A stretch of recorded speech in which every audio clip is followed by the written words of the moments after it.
Hello, സുഖമല്ലേ? എന്തൊക്കെയുണ്ട്? ടീച്ചറിന്റെ ക്ലാസ് എല്ലാവർക്കും ഇഷ്ടപ്പെടുന്നുണ്ടാ? പഠിക്കാൻ പറ്റുന്നുണ്ടാ? എനിക്ക് സന്തോഷമുണ്ട്. കുറേ നല്ല കമന്റ്സ് ടീച്ചർക്ക് പേഴ്സണലായിട്ടും വരുന്നുണ്ട്. കുറേ ആളുകൾക്ക് അവരുടെ കുട്ടികൾക്കും ഇച്ചിരി മുതിർന്ന കുട്ടികൾക്കൊക്കെ വളരെ ഇഷ്ടപ്പെട്ട ഗുണത്തിലാണ് അവർ ഷെയർ ചെയ്യുന്നുണ്ട്. ഭയങ്കര സന്തോഷം കേട്ടോ. കുറേ ആൾക്കാർ കാണുന്നുണ്ട്. അതൊക്കെ കേൾക്കുമ്പോൾ ടീച്ചർക്ക് ഭയങ്കര സന്തോഷമുണ്ട്. കുറേ ആളുകൾ സബ്സ്ക്രൈബ് ചെയ്തിട്ടുണ്ട്. സബ്സ്ക്രൈബ് ചെയ്യാത്ത ഒത്തിരി ആളുകൾ കാണുന്നുണ്ട്. അതൊക്കെ വളരെ സന്തോഷം തരുന്നുണ്ട് കേട്ടോ ടീച്ചർക്ക്. അപ്പൊ ആ ആളുകളും കൂടി ഒന്ന് സബ്സ്ക്രൈബ് ചെയ്യണം കേട്ടോ. ക്ലാസ്സിലേക്ക് പോവാല്ല.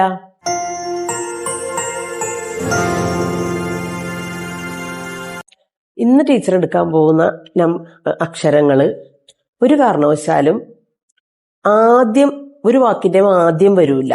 അതുകൊണ്ട് തന്നെ നമ്മൾ സെന്റൻസ് ഒക്കെ ആയിട്ട് ഉപയോഗിക്കുമ്പോൾ ആ അക്ഷരം വല്ലപ്പോഴും വന്നാൽ ഒരിക്കലും വരിയുടെ ആദ്യ ഭാഗത്ത് ചേർക്കരുത്. ഇത് ടീച്ചർ ഇപ്പൊ പറയുന്നത് പിന്നീട് കുറെ പ്രാവശ്യം ആവർത്തിക്കും. ഒരിക്കലും ആ തെറ്റ് വരുത്തരുത്. അതിനു വേണ്ടിയിട്ടാണ് പറയുന്നത് കേട്ടോ. ക്ലാസ്സിലോട്ട് പോയാലാ? ഓക്കെ.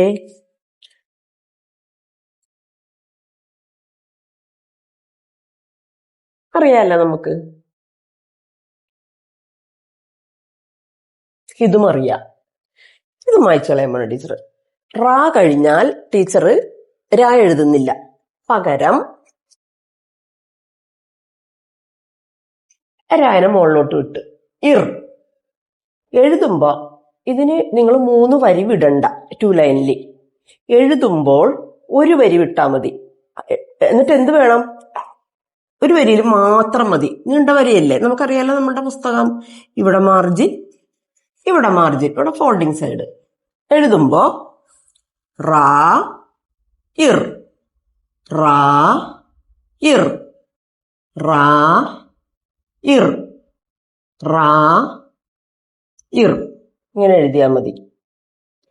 ഇതിൽ നിന്നുള്ള വാക്കുകൾ എപ്പോഴും നടുക്കോ അവസാനമോ ഒക്കെ വരുള്ളൂ. ഇപ്പൊ ഇന്ത്യക്കാർ, മഴക്കാർ, അമേരിക്കക്കാർ, റഷ്യക്കാർ, അവർ, ഇവർ, പയർ, ചിലർ എന്നൊക്കെ നമ്മൾ പറയില്ലേ സംസാരത്തില്.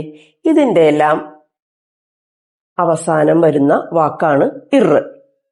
കുറേ വാക്കുകൾ നമുക്ക് ഇതുകൊണ്ട് ഉണ്ടാക്കാൻ പറ്റും. പക്ഷെ തുടക്കം ഇല്ല. എഴുതാൻ അറിയാല്ല. റാ എഴുതണം, എന്നിട്ട് വേണം ഇർ എഴുതാൻ. റാ ഇർ ഇതൊരു വാക്കല്ല കേട്ടോ. ടീച്ചർ സ്പേസ് കിട്ടുന്ന ഇതൊരു വാക്കല്ല. പക്ഷെ എഴുതുമ്പോ ഇങ്ങനെ എഴുതണം. ഇതിനൊരു പ്രത്യേക പേരുണ്ട്. ഈ റായ്ക്ക് വേറൊരു പേരാണ്, ഇറിന് വേറൊരു പേരാണ്. അതൊക്കെ നമ്മൾ ഗ്രൂപ്പ് ടീച്ചർ പറഞ്ഞില്ലേ, കഴിഞ്ഞ ദിവസം പറഞ്ഞില്ലേ. അതിനെല്ലാം നമ്മൾ ഗ്രൂപ്പ് തിരിക്കുമ്പോ ഇതിന് ഉള്ള റൂം നമ്മൾ കൊടുക്കും. അപ്പൊ ഇർ, റാ ഇർ. അങ്ങനെയാണെങ്കിൽ നമ്മൾ പഠിച്ച വാക്കുകളിൽ നിന്ന് ഇറുള്ള വാക്കുകൾ ഏതൊക്കെയായിരിക്കും? ടീച്ചർ എഴുതിയേക്കണം. ഏതൊക്കെയാ നോക്കട്ടെ. പലർ, പാ പഠിച്ച് ലാ പഠിച്ച് ഇർ, പലർ. പ ലാ ഇർ, പലർ. ഇനി പരമർ. നമ്മൾ പരമ എന്നുള്ള വിശിഷ്ടമായത് പരമർ, അതൊരു പ്രത്യേക പ്രയോഗമാണ് മലയാളത്തില്. പരമർ, പ ര മ ഇർ, പരമർ.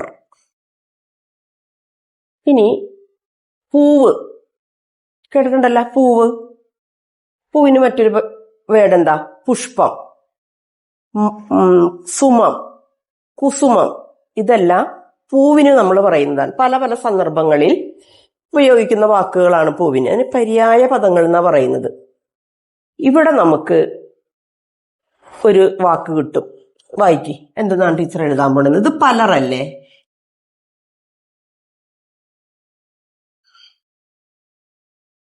എന്താണ്?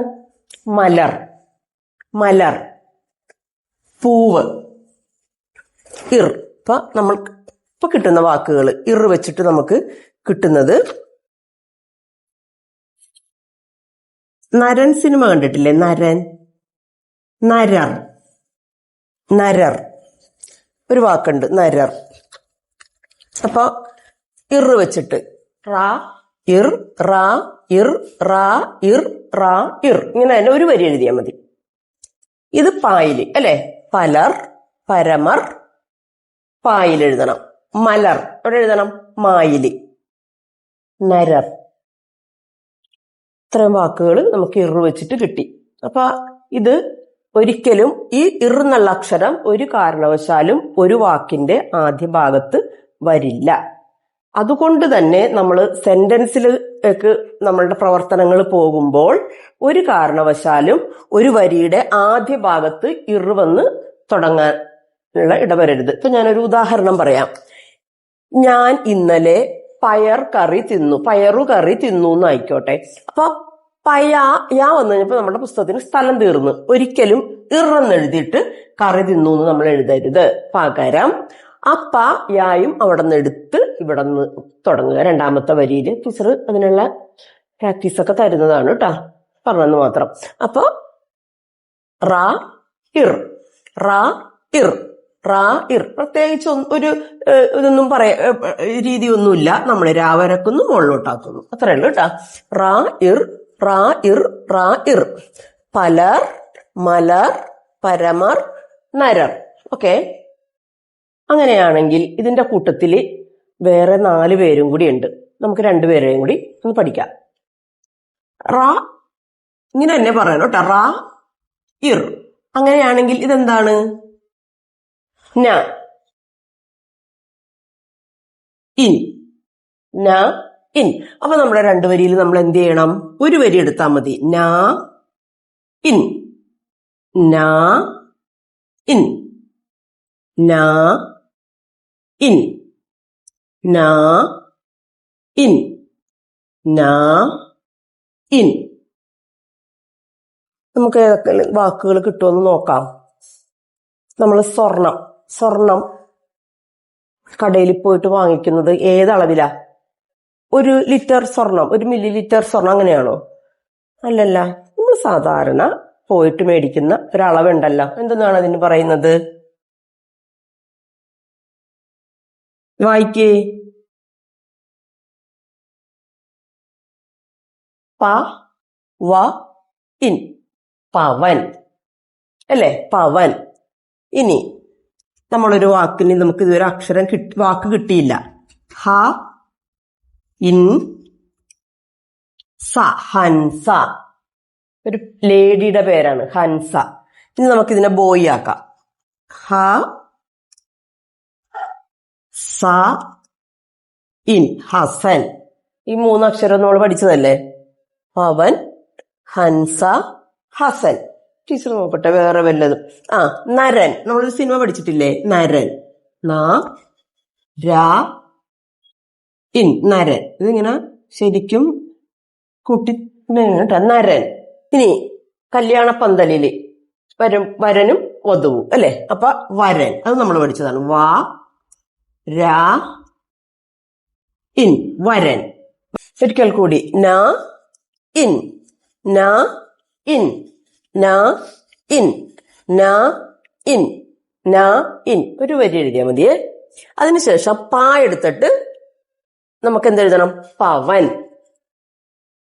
നായിലി നരൻ, വായിലി വരൻ, ഹായിലി 2 എണ്ണം, ഹൻസ, ഹസൻ. കിട്ടിയില്ലേ? എഴുതാല്ല. ഒരക്ഷരം കൂടി പഠിക്കാം നമുക്ക്. ഒരു കാരണവശാലും ഇതിനാദ്യത്തെ ഈ വാക്കിൽ തുടങ്ങുന്ന വാക്കുകൾ ഉണ്ടാവൂല കേട്ടാ. ഉണ്ടാവുമെന്ന് ടീച്ചർക്ക് ശരിക്കും അറിഞ്ഞൂടാ. ടീച്ചറിന്റെ ഇന്ന് വരെയുള്ള അനുഭവത്തിൽ ഇല്ലെന്നാ തോന്നണത്. ഇപ്പൊ നമ്മൾ റാ ഇർ പഠിച്ച്, നാ ഇൻ പഠിച്ച്. ഇനി നമ്മൾ പഠിക്കാൻ പോകുന്നത് ഇൽ എന്നുള്ളതാണ്. ഇൽ, ഇൽ. നിങ്ങൾ ഇവിടെ ഓർക്കും റാ ഇർ, നാ ഇന്ന്. അങ്ങനെയാണെങ്കിൽ ഇവിടെ എന്തെഴുതും? ഇൽ എന്നാണ് ഇതിന്റെ ശബ്ദം, ഇൽ. അപ്പൊ ഇവിടെ എന്തായിരിക്കും നിങ്ങൾ ഉദ്ദേശിക്കുന്നത്? എന്തായിരിക്കും? അക്ഷരം ഇങ്ങനെയാണ് വരുന്നത്, ഇങ്ങനെ. അപ്പൊ നിങ്ങളുടെ മനസ്സിൽ ഇവിടെ തായായിരിക്കും. അല്ല, തായല്ല, പകരം ല കേട്ടോ. മലയാളം ഇങ്ങനെയാണ്.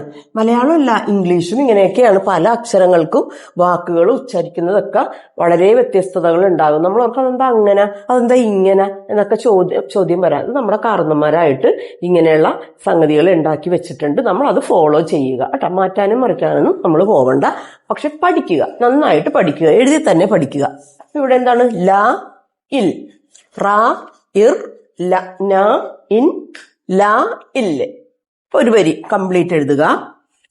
ലാ ഇൽ, ലാ ഇൽ, ലാ ഇൽ. ആ ശബ്ദം അതിന്റെ കൊടുക്കുന്നതെന്ന് അറിയാൻ വേണ്ടി മാത്രമാണ് കേട്ടോ. ലാ ഇൽ.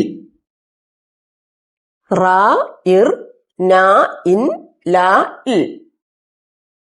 എന്തൊക്കെ കിട്ടും നമുക്ക് ഇല്ല് വെച്ചിട്ട്? വായിക്കണം കേട്ടാ. പ രാ ഇൽ. നമ്മളുടെ പഠിച്ച അക്ഷരങ്ങൾ വെച്ചിട്ട് പരൽ. എന്താണെന്നറിയാമോ? പരല് ഈ ശുദ്ധജലത്തിൽ മാത്രം താമസിക്കുന്ന ഒരു തരം മത്സ്യമാണ്. അറിയാം, നിങ്ങൾക്ക് അറിയാൻ പറ്റും. എന്നെ എന്നിട്ട് നിങ്ങൾക്ക് ബന്ധമുണ്ടാവും. പരൽ. പിന്നെ സ ന ഇൽ. സനൽ. ഒരു പേര് കേട്ടിട്ടില്ലേ? സനൽ.